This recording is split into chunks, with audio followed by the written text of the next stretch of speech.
આગળનો પ્રશ્ન પૂછેલો છે કે રડારનો ઉપયોગ જે છે એ નીચેનામાંથી કઈ કઈ જગ્યાએ થઈ શકે? તો એરક્રાફ્ટ એરપોર્ટની અંદર પેસેન્જરો જે છે પેસેન્જરો એ નાર્કોટિક્સ એટલે કે ડ્રગ્સ વગેરે લઈને જાય છે કે નથી જતા, કોઈ અસામાજિક તત્વો અથવા કોઈ આડી અવડી વસ્તુ લઈને જ જતા નહીં, દાણ ચોરી નથી કરતા ને, એ ચેક કરવા માટે થઈ શકે? તો કે આ થઈ શકે.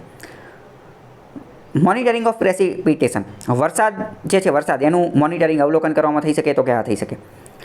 એનિમલ માઇગ્રેશન, પ્રાણીઓનું સ્થળાંતર જે છે એનું ચેક કરવા માટે થઈ શકે કે ન થઈ શકે? તો કે હા થઈ શકે. આની પહેલાં મેં તમને કીધું કે સાયન્સની અંદર આવા જે ક્વેશ્ચન આપેલા હોય તો આ જનરલિસ્ટિક પ્રકારના હોય, જનરલી બધા વિધાન જે છે એ સાચા જ હોય, તમે થોડુંક વ્યવસ્થિત અવલોકન કરો તો ખ્યાલ આવી જાય. રડારનો ઉપયોગ કેવો હોય? તો એ તો બહુ વિશાળ ઉપયોગ હોય, સારો ઉપયોગ એ હોય, ખરાબ ઉપયોગ એ હોય. આપણે આની પહેલાંના આગળના ક્વેશ્ચનની અંદર મેટાવર્સમાં જોયું કે ભાઈ એનો ઉપયોગ કેવો છે, તો બધી જગ્યાએ થઈ શકે, બધા ફિલ્ડની અંદર. તમારે ક્યાં કરવો છે એ કહો કે ભાઈ એજ્યુકેશનમાં, હેલ્થમાં, આર્કિટેક્ચરની અંદર, ઇન્ફ્રાસ્ટ્રક્ચરની અંદર જ્યાં કરવો અહીંયા થઈ શકે, સારોય થઈ શકે ખરાબય થઈ શકે. તો આ રડાર એ પણ સાયન્સનું એવું છે કે ભાઈ એરપોર્ટમાં નાર્કોટિક્સને આઈડેન્ટિફિકેશન કરવા થઈ શકે? તો કે આ થઈ શકે.